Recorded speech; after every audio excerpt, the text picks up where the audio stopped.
पुष्टि मार्ग एक महात्मा थे, बड़े बूढ़े महात्मा थे, और गिरिराज जी में रह के अपने ठाकुर जी की सेवा करते थे। तो वो अपने कन्हैया को छोटा लाला, पुष्टि मार्ग में छोटे लाला मानते हैं ठाकुर जी को। खूब भाव से, बहुत ध्यान से सुनना माता हो, खूब लाड़ लड़ाते थे महात्मा जी। अब वो इतने ज्यादा भगवान की भक्ति में लीन थे, यही कलयुग की घटना है कि भगवान उनसे बातें करते थे। तो एक दिन उन्होंने, ठंडी का समय था, बड़ी जोर की कड़ाके की ठंड थी, और शाम को शयन कराया, भगवान जी को सुलाया, और वो जैसे ही बाहर निकले तो श्री कृष्ण की आवाज आई, बाबा थोड़ा ठंड लग रही है, एक रजाई और उड़ा दो। अच्छा, पुष्टि मार्ग में एक नियम है कि एक बार मंदिर से बाहर आ जाओ तो दोबारा जब जाओगे तो फिर से नहा के जाना पड़ेगा, कपड़े बदल के जाना पड़ेगा, ऐसे नहीं जा सकते। बाबा तुरंत स्नान किए, कपड़ा बदले, और ठंड में ठुठुर गए ठंडा पानी, और जाकर के लाला को, अपने कन्हैया को दूसरी रजाई और उड़ा दी। बढ़िया, ठीक से उड़ा, अब ठीक से सोना। हाँ हाँ।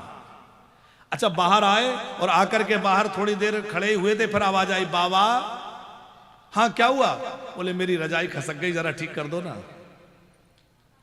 अब फिर बाबा ने उतनी ठंड में स्नान किया, फिर उतनी ठंड में कपड़े बदले, फिर अंदर गए। अब बाबा कांपने लगे, पर लाला का तो ध्यान रखना है, ठीक से उड़ाया करा, और अब आराम से सोइए। ठीक है, बाहर आ गए।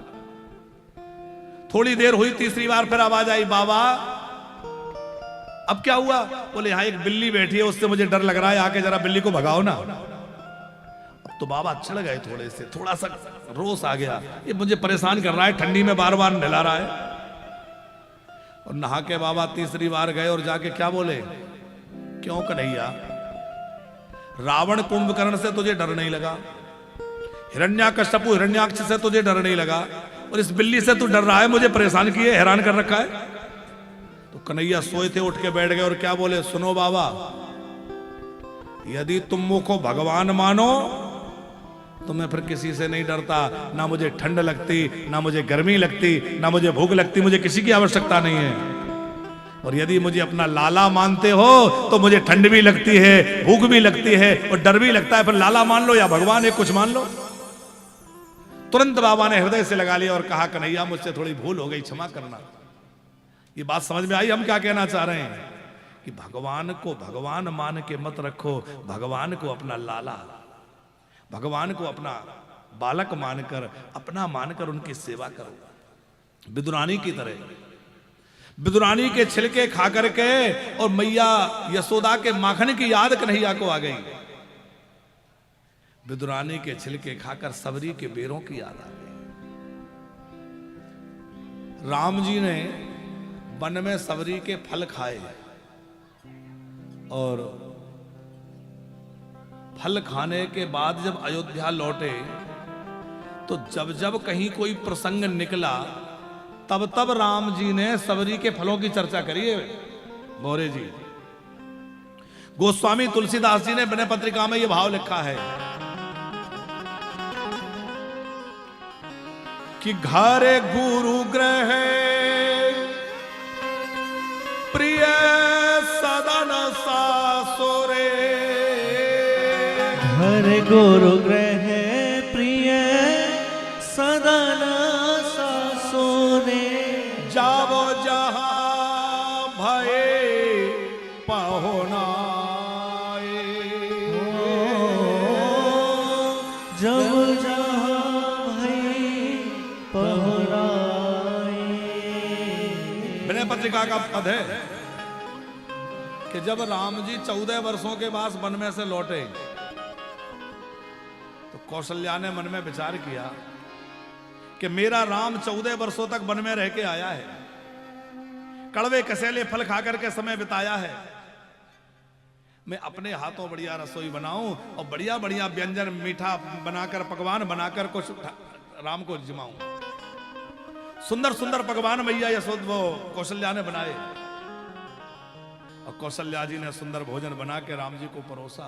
बहुत ध्यान से सुनना, जैसे थाली लगा के लाई और भोजन जमाने लगी तो अपने हाथ से जमाने लगी, क्योंकि प्रेम अधिक है ना, तो अपने राम जी को अपने हाथों से निवाला तोड़ा, और जैसे ही मुंह में देने लगी तो राम जी के कमल जैसे आंखों से आंसू टप टप टपकने लगे। अब जैसे ही राम जी की आंखों में आंसू आए तो कौशल्या को तो ऐसा क्या हो गया? पूछा रामभद्र, भोजन में कोई कमी रह गई? क्या बात है, तुम रो क्यों रहे हो? तो रोते रोते राम जी ने कहा, मां तुम्हारे हाथ के भोजन में कमी क्या रहेगी? तुम तो मां हो और मां के हाथ के भोजन में कमी नहीं रहती। राम जी एक बात कह रहे हैं, ध्यान रखना कि मां के हाथ का भोजन हर किसी के भाग्य में नहीं होता, किसी भाग्यशाली को ही मां के हाथ का भोजन मिलता है साहब। आप दुनिया में जो चाहे खा लेना। तो राम जी कह रहे हैं आपके हाथ के भोजन में कोई कमी नहीं है। तो कौशल्या ने कहा, फिर रोए क्यों? तो रोते रोते राम जी ने कहा, मां तुम्हारे इस प्रेम को देख करके और वन में मिली हुई मुझे सबरी मैया की याद आ गई। उसने भी बड़े प्रेम से खिलाया था, मुझे सबरी के बेरों की याद आ गई। इतना ही नहीं, गुरु वशिष्ठ के यहां अरुणधति जी ने राम जी का आमंत्रण किया।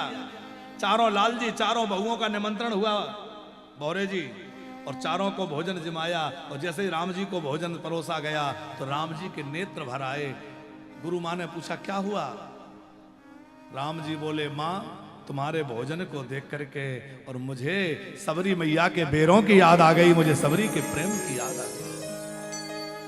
घर गुरु ग्रह प्रिय, कभी मित्रों के साथ राम जी बैठते हैं तो मित्रों के साथ बैठते हैं तो लोग पूछ लेते हैं, अच्छा प्रभु ये बताइए वन में आपको सबसे बढ़िया क्या लगा? आप अनेक ऋषि मुनियों के यहां गए, अनेक भक्तों से मिले, तो उस वन की यात्रा में आपको सबसे ज्यादा प्रभावित करने वाला क्या लगा? और जब भी कोई ये प्रश्न करता है तो राम जी भावुक हो जाते हैं और एक ही उत्तर देते हैं कि भैया वैसे तो सभी ने बड़ा प्रेम किया, लेकिन मुझे सबरी का प्रेम भुलाए नहीं भूलता है। मुझे सबरी के फलों की बार बार याद आती है कि घर गुरु ग्रह प्रिय सदा न सासुरे, घर गुरु ग्रह प्रिय सदा न सासुरे। ससुराल में कभी कभी राम जी की पहुनाई होती है। पहुनाई समझते हैं आप लोग? ससुराल में बुला के सासू जी निमंत्रण करती हैं, बढ़िया भोजन जमाती हैं और सासू माँ भोजन जमाती हैं। सुनैना जी बड़े चाव से, बड़े प्रेम से, बड़े लाड़ से राम जी को भोजन करा रही हैं और बड़े लाड़ चाव से जब उनकी सासू जी भोजन कराती हैं तो राम जी उस सभा में रो पड़ते हैं। अब ससुराल में और रो पड़े, क्या बात हो गई? सुनैना जी पूछती हैं, बेटा राम क्या हुआ? तो राम जी कहते हैं, मां मुझे आपका प्रेम देख करके और वन में मिली हुई सबरी मैया की याद आ रही है, उस सबरी के फलों की याद आ रही है, उसकी मिठास आज तक मैं भूल नहीं पाया। ये है भगवान की प्रीति।